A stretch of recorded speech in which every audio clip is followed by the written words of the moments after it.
well. The same forces that propelled colonialism forward were going to e- end the subsistence farming way of life for these white settlers as well.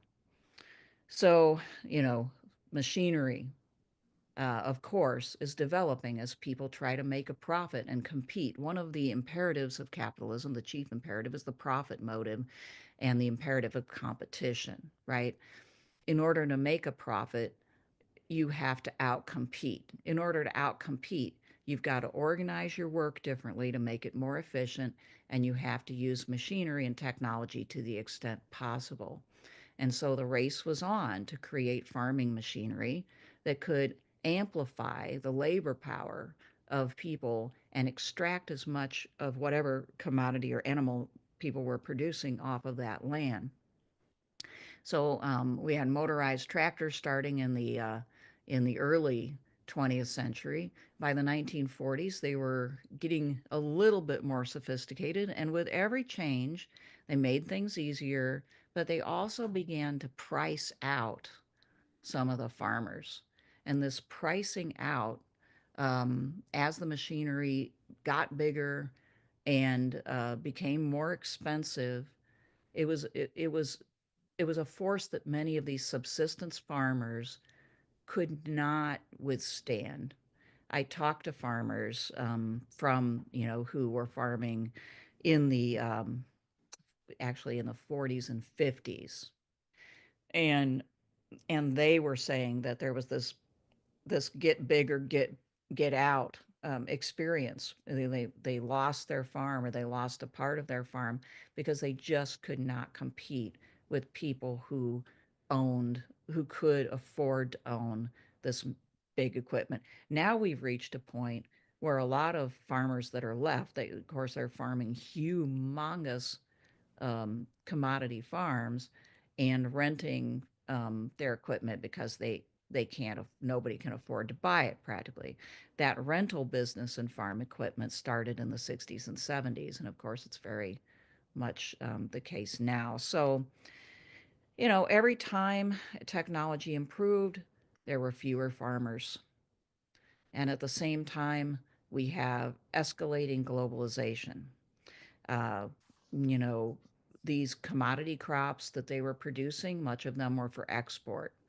And as the global economy increased, economic interdependence increased, which is a loss of independence from this perspective, right? Like it's both good and bad. People thought if we're more interdependent economically, we're trading goods back and forth, we're sort of specializing in what we do best, right? Like we're the breadbasket of the world. We produce a lot of grain, we produce a lot of meat, and so on. This will be good. We'll all be more efficient, and the world will be a more peaceful place because everybody will realize that they can rely on each other. Well, that hasn't really actually happened, uh, at least not, certainly not perfectly.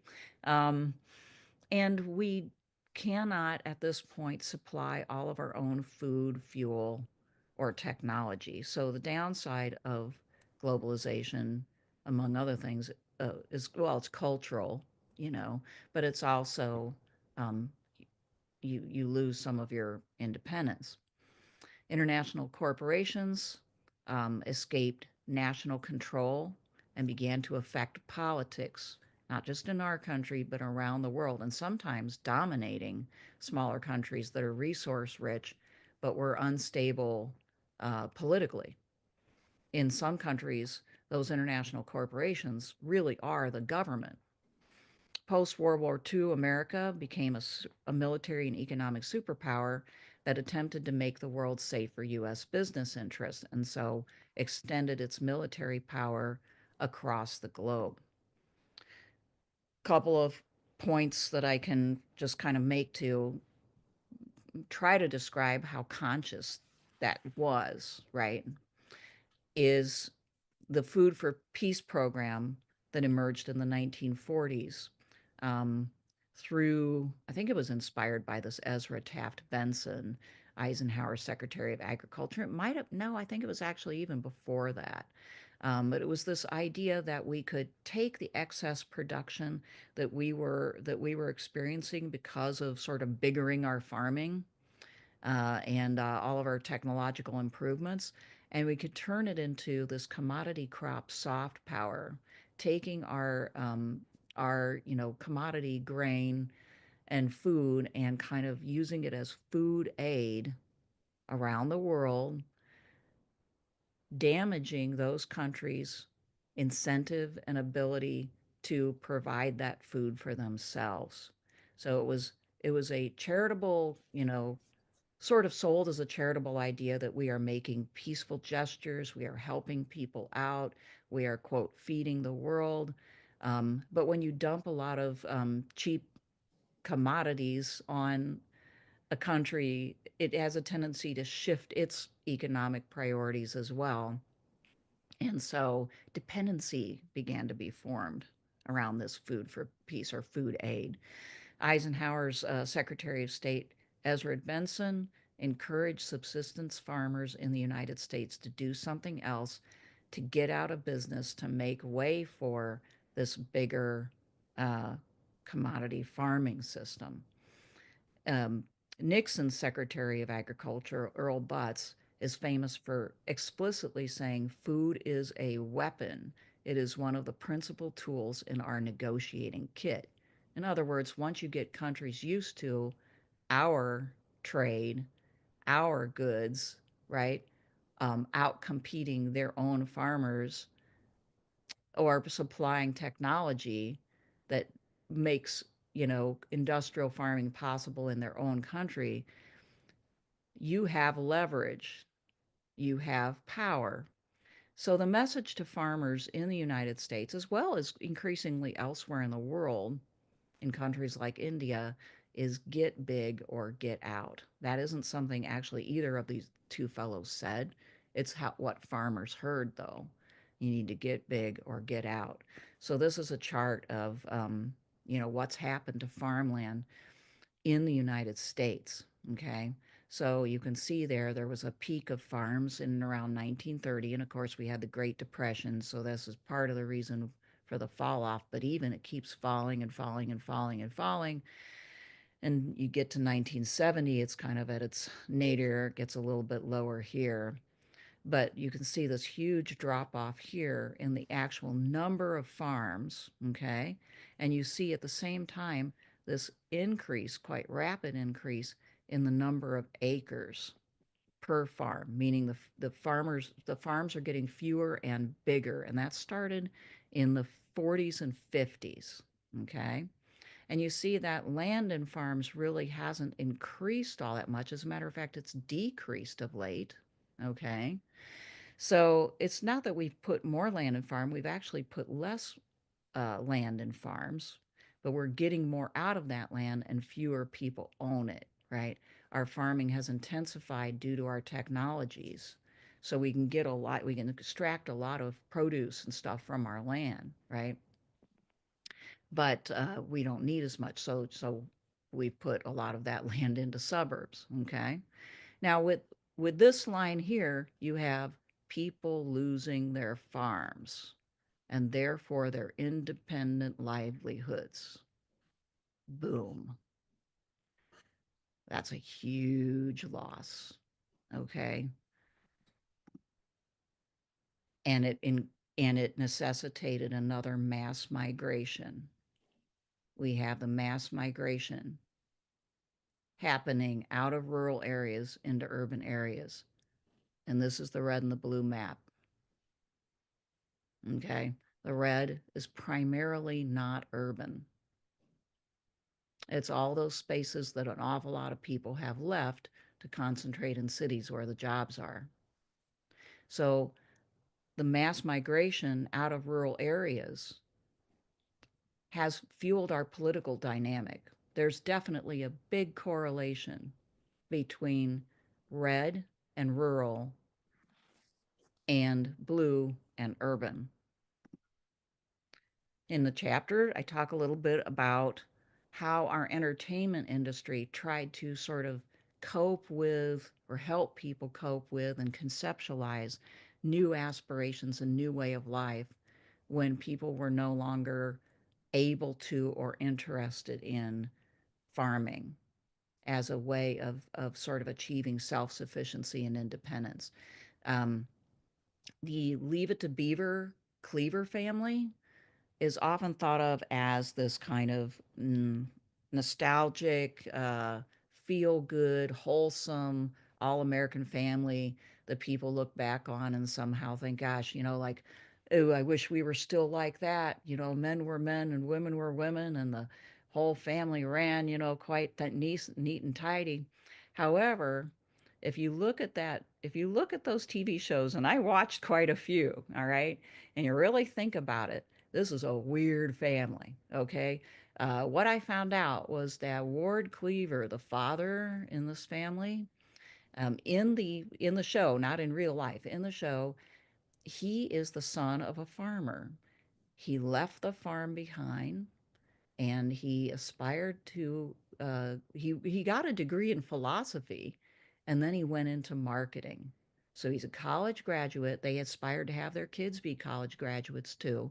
The way to make good money was to be a college graduate and to go into something that would help boost the economy. And it was in the 40s and 50s that the marketing industry took off because you needed to sell these all these new commodities and these new products that we were able to make, many of which people didn't need, right? In order for more people to make money and yeah, but get jobs.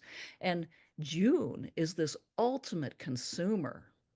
Her job is to look beautiful and to do, like do some housework, but it's light, seems kind of not a bad deal, okay?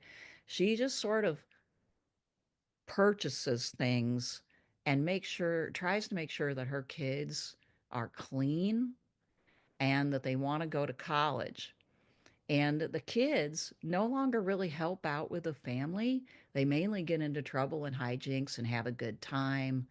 And that is just not the way people have lived for most of human existence. It's weird, okay? So and there's a lot of therapeutic like suggestion, about how to like cope with this new family situation, right? And how to think about it. And this idea of like creative parenting, where you sort of see the kid as the project, and every experience they have is more or less something that can mold and shape them into a better person. So a lot of attention is focused on the children, and the children don't necessarily feel useful. They feel like the projects that they are.